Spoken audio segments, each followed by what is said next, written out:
Bonjour, que la paix soit avec vous. Je poursuis mon étude sur les introductions des sourates qui commencent par des lettres. Nous en arrivons à la sourate 20.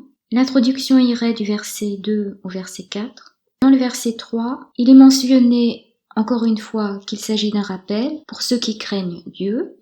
Aurait-il oublié un élément important?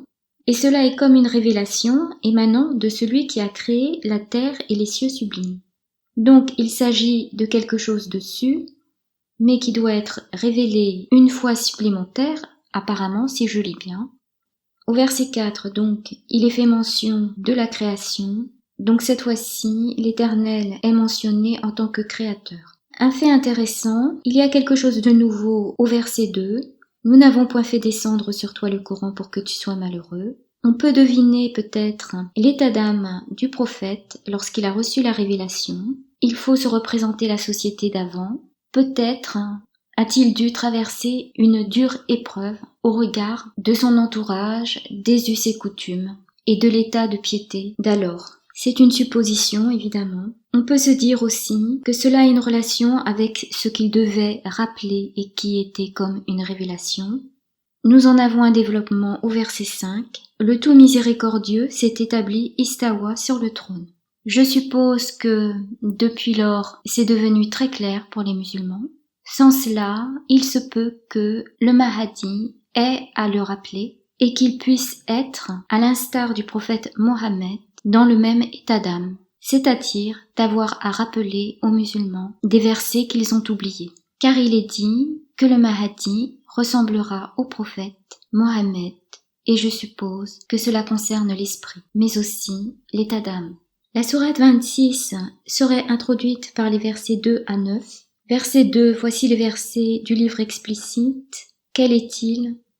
Au verset 9, il est dit « Et ton Seigneur est en vérité lui, le Tout-Puissant, le Très Miséricordieux ». S'agit-il d'un rappel de ce qui était déjà écrit dans le livre explicite? Quel est ce livre explicite? Nous avons un développement supplémentaire par rapport à l'état d'âme du prophète. Il se peut que tu te consumes de chagrin parce qu'ils ne sont pas croyants, au verset 3.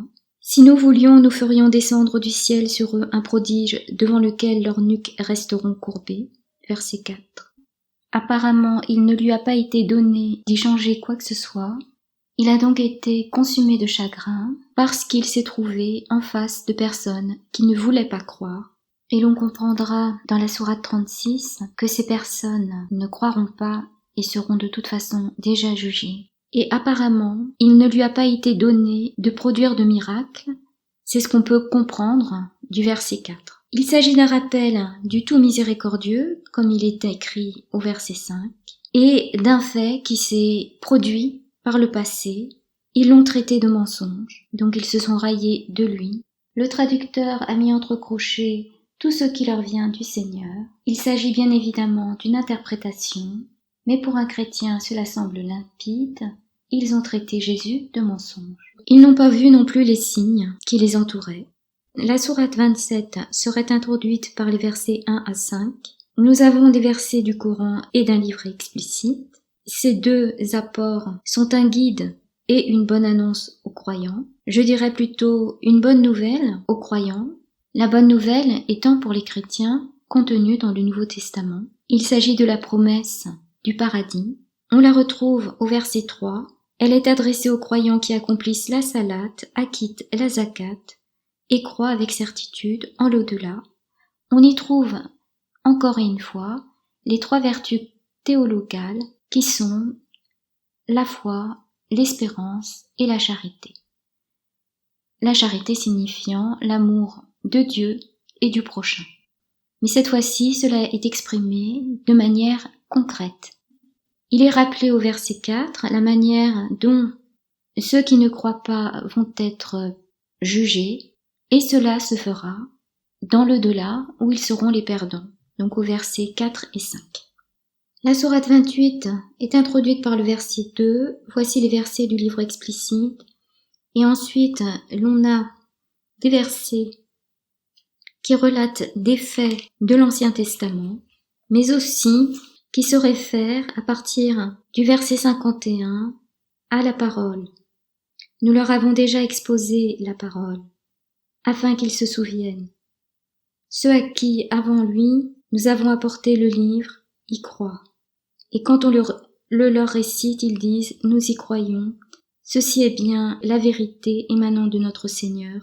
Déjà avant son arrivée, nous étions soumis. Le traducteur a mis entre parenthèses le Coran à côté du terme « la parole », mais pour un chrétien, cela se référerait plutôt à celle apportée par Jésus, puisqu'il est Verbe fait chair. Et là, cela aurait tout son sens, sinon pourquoi écrire l'adverbe « déjà ». La sourate 29 sera introduite par les versets 2 à 5. Y sont développées les 3 vertus théologales, la foi, la charité et l'espérance. Au versets 2 et 3, on y trouve la foi. Il ne s'agit pas seulement de la proclamer, mais de la vivre en vérité. Et pour que la vérité soit, les personnes seront éprouvées. C'est ce qui s'appelle aussi porter sa croix. Au verset 4, il s'agit de la charité. On la juge aux fruits, comme on juge un arbre aux fruits qu'il donne. Et au verset 5, on y retrouve l'espérance en la résurrection, à la rencontre avec Dieu. La sourate 31 sera introduite par les versets 2 à 9. Il développe ce qui est déjà introduit dans la sourate 27, où il est dit verset 2 que les versets du Coran et d'un livre explicite sont un guide et une bonne annonce aux croyants. Là, dans la sourate 31, il s'agit des versets du livre plein de sagesse. Et la sagesse, qui est un don de l'Esprit Saint, se réfère aussi à Jésus. Et il est écrit verset 3, c'est un guide et une miséricorde aux bienfaisants. Dois-je rappeler le verset 21 de la sourate 19 de Marie? Il dit, ainsi sera-t-il, cela m'est facile, a dit ton Seigneur, et nous ferons de lui un signe pour les gens, et une miséricorde de notre part. C'est une affaire déjà décidée. Pour les chrétiens, Jésus est miséricorde, et non une miséricorde. Et pour cela, il faudrait lire le Coran dans le texte d'origine.